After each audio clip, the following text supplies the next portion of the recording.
সবাইকে জানাই রমজান মোবারক। Hello everyone, আসসালামু আলাইকুম। বাংলাদেশি ব্লগার রূপা চ্যানেলে সবাইকে স্বাগত জানাচ্ছি। আমি রূপা বলছি। কি অবস্থা, কেমন আছেন আপনারা সবাই? আশা করছি আল্লাহর রহমতে সবাই ভালো আছেন, সুস্থ আছেন, নিরাপদে আছেন। কাছে ও দূরে, দেশ ও দেশের বাহির থেকে যে যেখান থেকে আজকের এই ভিডিও দেখছেন, আপনাদের সবাইকে জানাই আন্তরিকভাবে স্বাগত। নতুন আরও একটি ব্লগ নিয়ে হাজির হলাম। আশা করছি আজকের ব্লগটিও বরাবরের মতো ভালো লাগবে। গতকাল ভোররাত্রে সেহরির পরে গিয়ে নামাজ পড়ে নিলাম। নামাজ পড়ে জিকির করে কোরআন তেলাওয়াত করলাম। আমি ভাবছিলাম যে ঘুম আসবো না, দেখি যে খুব ঝিমুনি পাচ্ছে আর দুই চোখের পাতা এমনি এমনি বন্ধ হয়ে যাচ্ছে, মানে টেনেও খুলে রাখতে পারছি না। তো 8টার দিকে না একটু ঘুমিয়েছিলাম। যেহেতু সকালে নাস্তা বানানোর কোনো প্যারা নাই, আমাদের ঘরে আমরা তিনজনই আলহামদুলিল্লাহ আমরা কিন্তু রোজা রাখছি, তো সেজন্য নাস্তা বানানোর কোনো প্যারা নাই, নাস্তা খাওয়ার কোনো প্যারা নাই। এই জন্য একটু নিশ্চিন্তে কিন্তু ঘুমিয়েছিলাম। ঘুম থেকে উঠে ফ্রেশ হয়ে ছেলেকে উঠালাম, তো ছেলেকে পড়তে বসিয়ে আসলাম। ছেলেটা পড়ছে আর এখান দিয়ে আমি ভাবলাম যে ফার্নিচারগুলো একটু পরিষ্কার করে নিই। আপনাদের ভাইয়া অফিস চলে গিয়েছে, তো ছেলের কিন্তু স্কুল খোলা, ছেলের স্কুল এখনো বন্ধ দেয়নি। ছেলের স্কুল বন্ধ দিবে 10ই রমজানে। 9টা থেকে 12:30 পর্যন্ত ক্লাস হচ্ছে। তো ছেলেটা বলছিল যে স্কুলে নাকি যেতে ইচ্ছে করছে না। তো ছোট মানুষ, ভাবলাম যে ঠিক আছে, যাওয়ার দরকার নেই, দেখা যাবে আবার মাথা টাথা ঘুরিয়ে পড়ে যাবে। তো সেই জন্যই আরো স্কুলে পাঠাই নাই। তো ছেলেটা যায়নি, এখানে অনেকগুলো পড়া কিন্তু মিস হয়ে গিয়েছে। আসলে ছোট মানুষ এগুলোতে এত কিছু বুঝবে না যে পড়া মিস হয়েছে কি, স্কুলে না যেতে পারলে বোধহয় বাঁচে, যে আজকে স্কুলে যাইনি বেঁচে গেছি। যাই হোক, কথা বলতে বলতে আমি কিন্তু এখানে আমার টিভি ক্যাবিনেটটা কিন্তু সুন্দর করে পরিষ্কার করে নিচ্ছি। তো টিভি ক্যাবিনেটের পাশেই যে কর্নার যে শেলফটা আছে, তো সেই কর্নার শেলফটাও কিন্তু পরিষ্কার করে নিচ্ছি। দেখেন কি পরিমাণে ধুলা। তো প্রতিদিন কিন্তু এগুলো আপনাদের সাথে শেয়ার করা হয়নি। আমার বাসায় প্রচুর পরিমাণে ধুলা। এগুলো এত বেশি ধুলা হয়, মানে রাস্তার পাশে থাকাটা খুবই মুশকিল। গতকালকে কিন্তু পরিষ্কার করেছি, দেখেন একটা বেলাতেই এগুলো একদম ধুলা দিয়ে ভরে গেছে। গতকালকের পরিষ্কার করেছি সকালবেলা, রাত্রে আর পরিষ্কার করা হয়নি। তো এগুলো পরের দিন সকালেই দেখেন কি পরিমাণে ধুলা পড়ে। একা হাতে কাজ করতে গেলে দেখেন কত কিছু করতে হয়। শুধু আপনাদের সাথে শেয়ার করি যে বাসাটা টিপটপ করে রেখেছি। এই টিপটপের পিছনেও কিন্তু অনেকটা পরিশ্রম করতে হয়, যেহেতু আমার একা হাতে কাজ করতে হয়। আমার একটা মেয়ে নেই, তো যাদের মেয়ে আছে তাদের জন্য কিন্তু লাভ। মেয়েরা কিন্তু অনেকটা সাংসারিক হয় ছোট থেকে, তারা মাকে কিন্তু হেল্প করে থাকে, আর ছেলেরা কিন্তু ততটা বুঝে না। তো আমার ছেলে কিন্তু তেমন একটা হেল্প করে না। ছেলে মানুষ আর কি বুঝবে, আর যেহেতু ছোট, আর যদি মেয়ে হতো সেই ক্ষেত্রে কিন্তু দেখা যেত মার সাথে সাথে এসে টুকটাক কাজ করতো। তো যাই হোক, আল্লাহ পাক আমাকে ছেলে দিয়েছে, আল্লাহর কাছে লাখ লাখ শুকরিয়া জানাই। এই মুহূর্তে যারা ভিডিওটি দেখছেন, প্লিজ একটি লাইক দিয়ে ভিডিওটি কন্টিনিউ করবেন। আপনাদের ছোট্ট একটি লাইক আমার এই ভিডিওটাকে অনেকের কাছে নিয়ে যাবে। আর ভিডিও দেখতে দেখতে যদি ভিডিওর কোনো অংশে ভালো লেগে যায় বা মন ছুঁয়ে যায়, চাইলেই চ্যানেলটি সাবস্ক্রাইব করে সাথে থেকে যেতে পারেন। আর যারা অলরেডি সাবস্ক্রাইব করে সাথে আছেন, তাদেরকে জানাই অসংখ্য অসংখ্য ধন্যবাদ। হাদিসে বলা আছে, তোমরা রোজা রাখিও, তাহা হইলে স্বাস্থ্য ভালো থাকিবে। আসলেই তাই। আমার কাছে মনে হয় যে আমি যে রোজা রাখছি, আমার কাছে একটুও দুর্বলতা মনে হচ্ছে না। রোজা রেখে কত কাজ করছি, অথচ কোনো দুর্বলতাই কিন্তু মানে ছুঁতে পারছে না। ভালো লাগছে, কিন্তু শরীরের মধ্যে অন্যরকম একটা শান্তি পাচ্ছি। সূরা ইনশিরাহাতে কিন্তু বলা হয়েছে, নিশ্চয়ই প্রত্যেক কষ্টের সাথে সুখ রয়েছে। আসলেই তাই। রমজান মাসে আল্লাহর রহমত লাভ করতে চাই। তো আমাদের আল্লাহর রহমত লাভ করার জন্য কিন্তু 3টি কর্মধারায় আল্লাহর রহমত লাভ করা যায়। যেমন গুনাহ ত্যাগ করা, অধিক কৃতজ্ঞতা এবং ইবাদত করা। যাই হোক, কথা বলতে বলতে অনেক কাজ কিন্তু করে নিচ্ছি। অফ ক্যামেরাতে অন্যান্য আসবাবপত্র যেগুলো আছে সেগুলো কিন্তু আমি পরিষ্কার করে নিয়েছি। আর এখানে গাছগুলো কিন্তু পরিষ্কার করে নিচ্ছি। গাছগুলো প্রতিদিন পরিষ্কার করতে হয়, না হলে দেখা যায় কি যে সবুজ গাছ সাদা হয়ে আছে, সাদা আবরণ পড়ে থাকে। তো সেই জন্য কিন্তু প্রতিদিন এই কাজগুলো করতে হয়। তো এখন গিয়ে একটু সুন্দরের জন্য কিন্তু আমি এখানে একটা লতার একটা ঝাড় লাগালাম, দেখতে যেন সুন্দর লাগে। সকালবেলা ঘুম থেকে উঠে আজকে যেহেতু কিচেনে কোনো কাজ ছিল না, তার জন্য কিন্তু আজকে পুরো বাসার ফার্নিচারগুলো ডিপ ক্লিন করে নিয়েছি।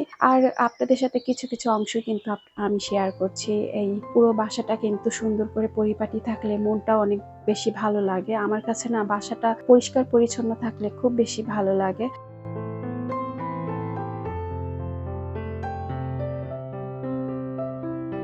এর মধ্যে আমি গোসল করে নামাজ পড়ে কিন্তু চলে আসছি কিচেনে। তো কিচেনে এখন ইফতার রেডি করব। তো ইফতার রেডি করার জন্য একটু সময় নিয়ে কিন্তু কিচেনে চলে আসছি। আর আজকে হচ্ছে ছেলের এবং ছেলের বাবার পছন্দের ইফতার রেডি করব। তো তার জন্য কিন্তু এখানে আমি প্রথমেই যেটা দেখাচ্ছি সেটা হচ্ছে হালিম। তো আপনাদের সাথে কিন্তু গত ভিডিওতে শেয়ার করেছিলাম যে রাঁধুনি হালিম মিক্স নিয়ে আসছে রমজান উপলক্ষে। তো আজকে কিন্তু এই যে রেডিমেড যে রাঁধুনি হালিম মিক্সটা আছে সেটাই কিন্তু আমি রান্না করে নিব। তো রান্না করার জন্য এখানে কিন্তু আমি ৩০০ গ্রামের মতো গরুর মাংস ছোট ছোট করে টুকরা করে নিয়েছি। আমি খুব বেশি সময় নিয়ে কিন্তু মাংসটা কষাবো না, অল্প সময়ের মধ্যেই যেন সিদ্ধ হয়ে যায় সেজন্য কিন্তু ছোট ছোট টুকরা করে নিয়েছি মাংসটা। আর হচ্ছে এখানে এখন যে ভিতরে যে প্যাকেটগুলো ছিল ২টা প্যাকেট বের করে নিয়েছি। একটাতে হচ্ছে গিয়ে মসলা, আরেকটা হচ্ছে চাল ডাল যেটা থাকে সেটা এখন ভিজিয়ে নিব।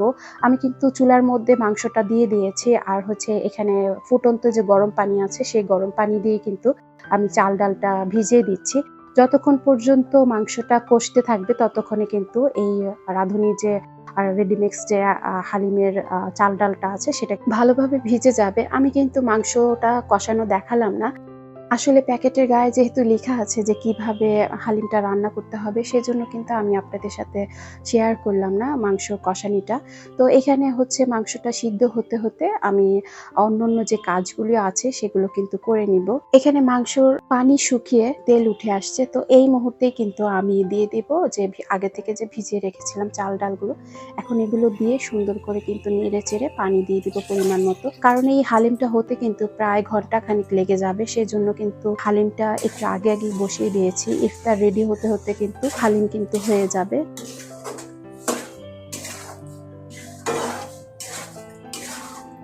এখানে কিন্তু এখন আমি গরম পানি দিয়ে দিচ্ছি, কারণ এখানে কিন্তু ঠান্ডা পানি দিলে হবে না, এখানে গরম পানিটাই দিলে ভালো হবে। এখন ভালোভাবে নেড়ে চেড়ে কিন্তু ঢাকনা দিয়ে ঢেকে দিব। আর এই হালিমটা কিন্তু লো আঁচে রান্না করতে হবে। লো আঁচে রান্না করলে খুব সুন্দর হবে হালিম রান্নাটা। আর কিছুক্ষণ পর পর আমি এসে কিন্তু হালিমটা দেখে নেড়ে চেড়ে দিব।